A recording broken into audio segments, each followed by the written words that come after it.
Hare, Hare Rama, Rama Rama, Hare Hare.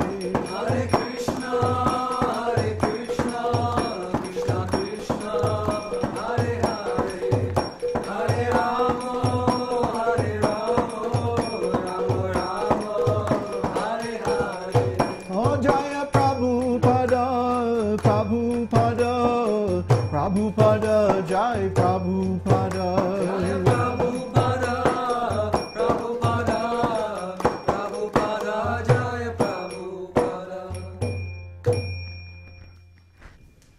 Jai Om Vishnupad Paramahansa Parivrajacharya Sutara Shata Shri Śrīmad, His Divine Grace A.C. Bhakti Vedānta Goswami Maharaj, Srila Prabhupada Ki Jai, Srila Prabhupada Ki Jai, His Divine Grace Srila Prabhupada Ki Jai, Ananta Koti Vaishnava Vrinda Ki Jai, Namacharya Srila Haridas Thakur Ki Jai, Prem Shikaho Shri Krishna Chaitanya Prabhu Nityananda Shri Advaita Gadadhar Shri Vasadi Gaur Bhakta Vrinda Ki Jai, Shri Shri Radha Krishna Gopa Gopinath Shai Mukund Radha Kund Giri Govardhan Ki Jai, Shri Vrindavan Dham Ki Jai, Shri Mayapur Navadvip Dham Ki Jai, Shri Jagannath Puri Dham Ki Jai, Jagannath Swami Baladev Subhadra Ki Jai, Gaur Premanande. All glories to the assembled devotees. All glories to the assembled devotees. All glories to the assembled devotees. Ganga Maye Ki Jai, Jamuna Maye Ki Jai, Jalangi Maye Ki Jai, Bhakti Devi Ki Jai, Srimati Radharani Ki Jai, Tulsi Maharani Ki Jai, Gaur Premanande. Shri Harinam Sankirtan Ki Jai. Oh, glory to Maharaji! Namo Vishnu Padale Krishna Prasthaya Bhagavate Śrīmad Bhakti-Vedānta Swami Namane Namaste Saraswati Deve Gauravana Pacharani Vishesha Shri Gauri Pachanjali Shantara.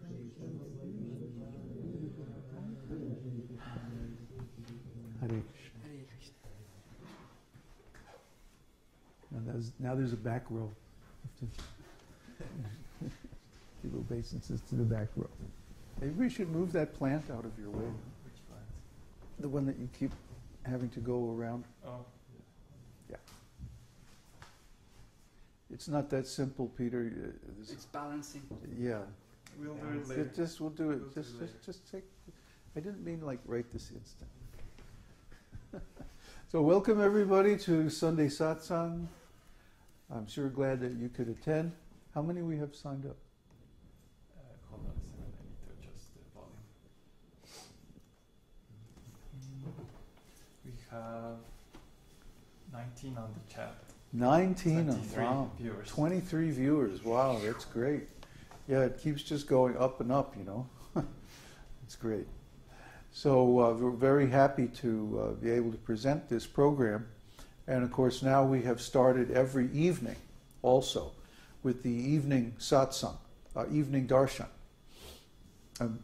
Well, Peter, while you're at it, would you open that front door a little bit? It's really smoky in here. I might have to clean that chimney, huh? So everyone who gets the association of devotees, even for a little bit, their life is blessed.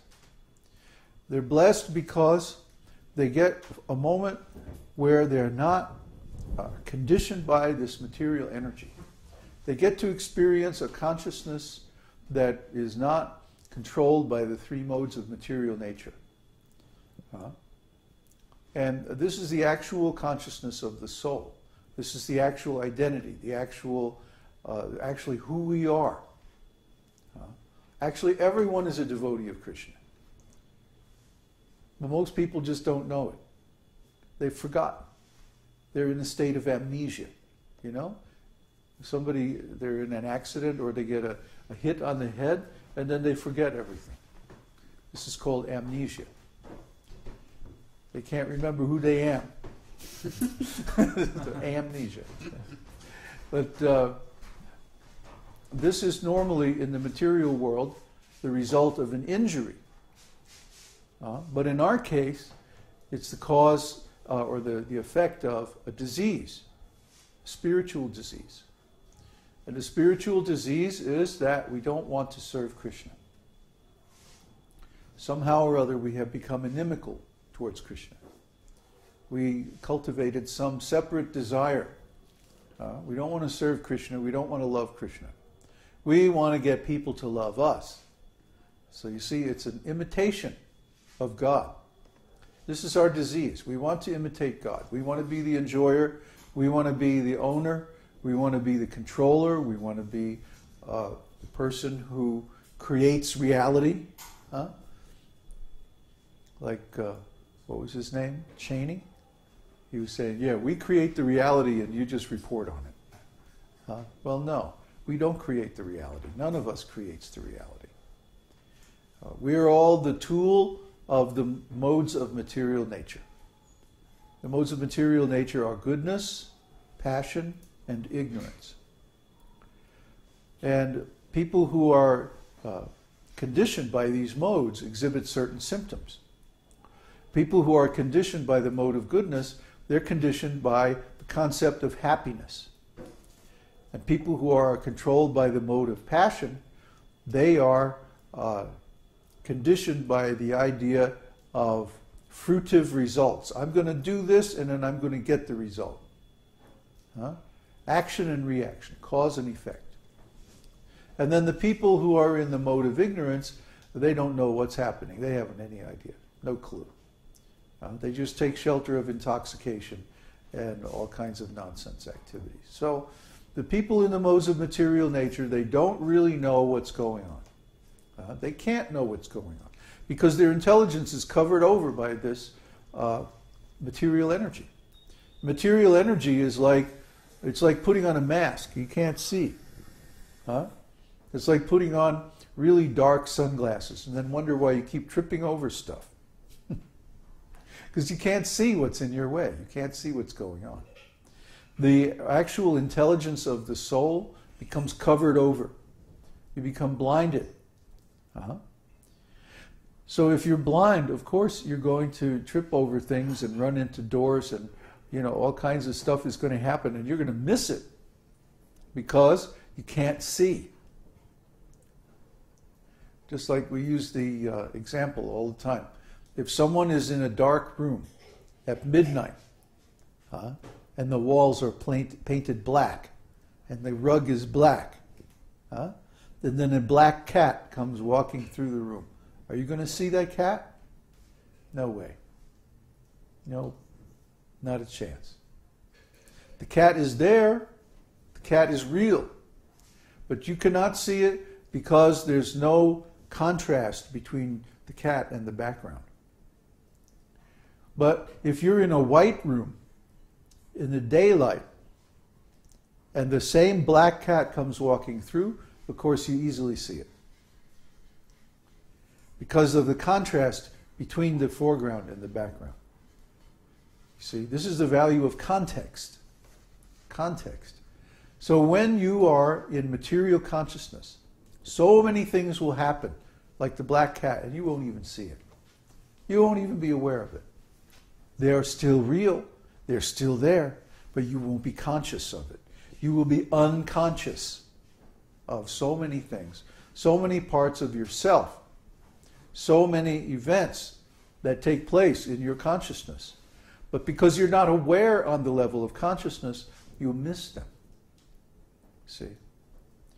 The beginning of spiritual life is to be conscious of consciousness.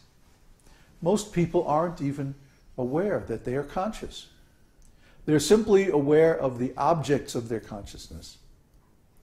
But because they don't have any idea or awareness of their consciousness itself, they miss it. They behave as if it's not there. They don't take care of their consciousness. They don't maintain their consciousness. They don't know how to direct their consciousness in different ways to get different results. So they miss so much of their life. One guy was explaining, he's a Zen meditator.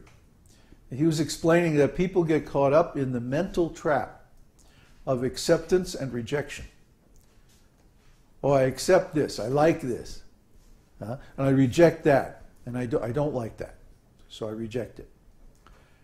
And then there's all the rest of our experience, and we just throw that in the trash can. Doesn't matter. Huh? So according to our desires, because we measure everything by getting what we want or think we want, we look at life and we say, I want this, I want that, I want this, I want that, I want that. And then we measure how